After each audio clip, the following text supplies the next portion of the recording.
time for the long flight home. Today we're flying on Cathay Pacific out of Charles de Gaulle in Paris, through to Hong Kong and then on to Sydney in their business class.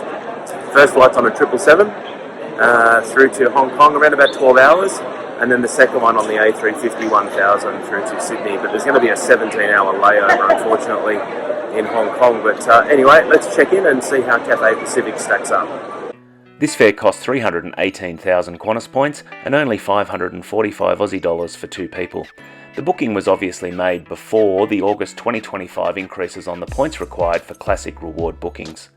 Once checked in, it was time to hit the lounge.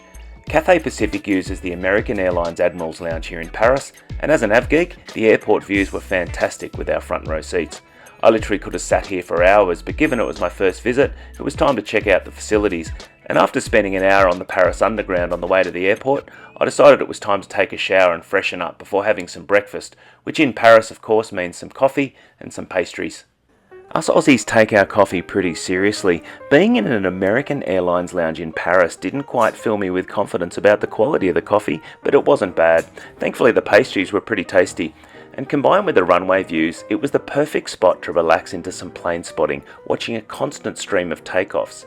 Here's an Air France 777 on the way to Chicago, and closely followed by another 777, this time Air Canada, on its way to Vancouver. Using Qantas Points and flying in business or first class gives you access to airline lounges, which adds an extra element of comfort to your trip.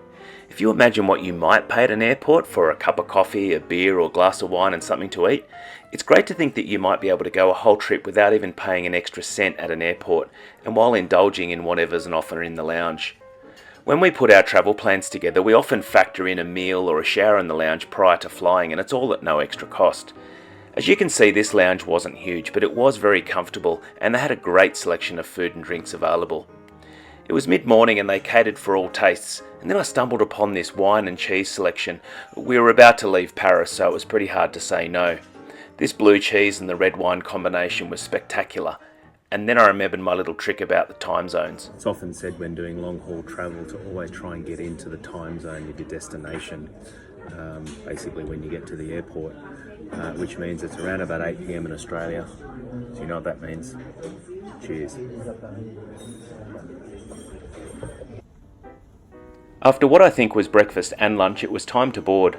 I was seated in the last row of the business class cabin in my favoured window seat. Everyone has direct aisle access in this 1-2-1 business class layout. If you're travelling as a couple, the middle seats are better than the single window seats, though you are seated a fair way apart, so close conversations can be a bit difficult unless you both lean in and kind of towards one another. Behind me there was a small premium economy cabin of just 4 rows.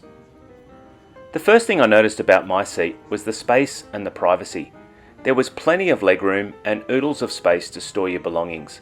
Unlike some business class seats, such as the British Airways 787 we experienced on a previous trip.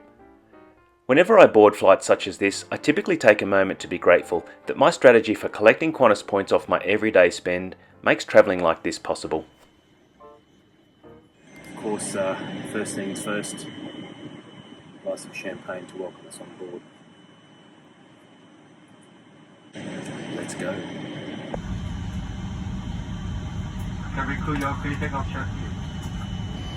There were multiple cameras, but the view from just behind the front wheel was awesome. I get that there are those people who love this stuff and those who may not. We're about to take off, so if you don't want to watch it, feel free to fast forward, but before you do, check out my Instagram page where I share my journey on how collecting Qantas points lands me into travel experiences such as this one. So follow along. I reckon you'll pick up a few points with Clarky.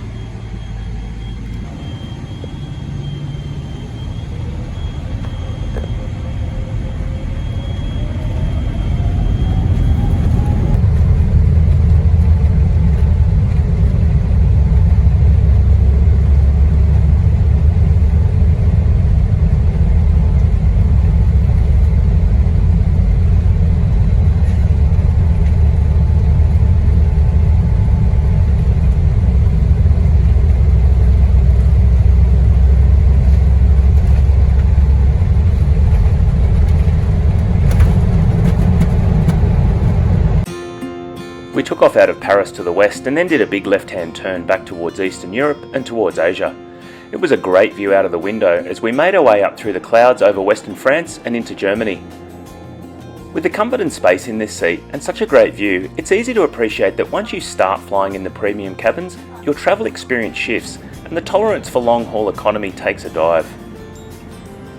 Having a look around the seat, there's a little locker for headphones and water bottle, as well as a mirror if you need it.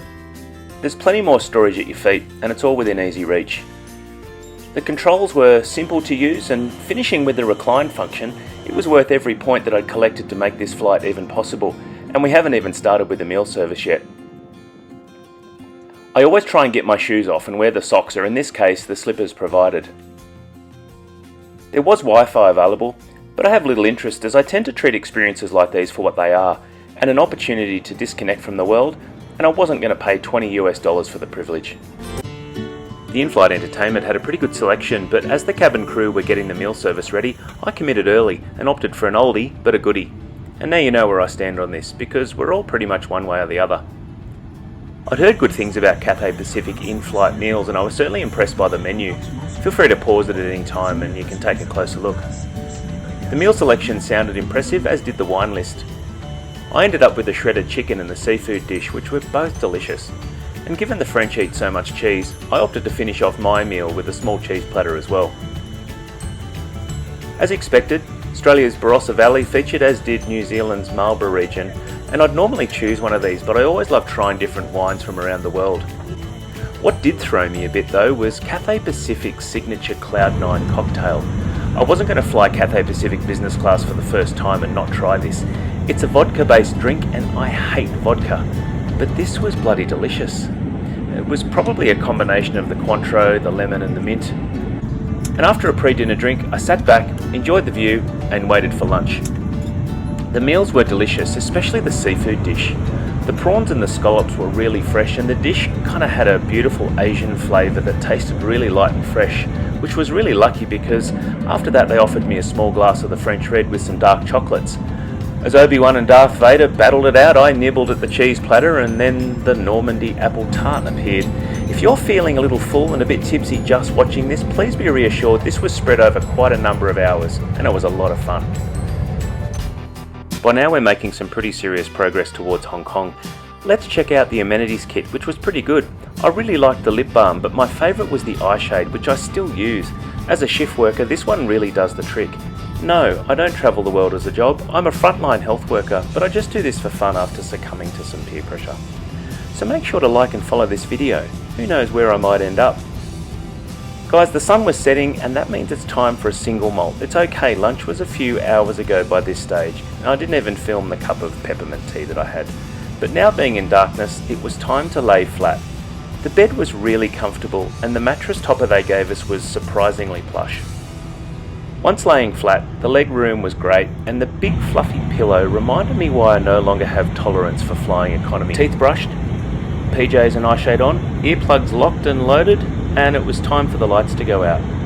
Here's a shot of my sidekick. I reckon she's looking pretty comfortable as well. When I woke up, we were only about an hour out of Hong Kong. I must have slept solidly for about 6 or 7 hours. A quick scroll of the route map revealed we'd covered some really serious territory while I was fast asleep. It was quite spectacular watching the sunrise after what was the best sleep I've ever had on an aircraft. On the breakfast menu, I felt the need to keep things a little bit simple after the previous night's indulgence, so I went with the Western option. The pastries were warm and pretty tasty. The coffee was great, and the rest of the breakfast was actually tastier than perhaps what it looks here. The other great thing about a business class seat is more roomier loos. I find it far more comfortable to get changed into PJs and freshen up, rather than putting on some sort of circus act in the economy class bathroom. As the sun came up, the wheels came down, ready for a landing into Hong Kong. I really rate this Cathay Pacific business class for space and comfort, and the food was very, very good. When looking for reward flights, a business class seat on Cathay Pacific is definitely one I would keep an eye out for. If I had to say anything constructive, the cabin crew weren't overly engaging, and the meal service seemed like it took forever, and it seemed like they were hand-picking who they were going to serve next.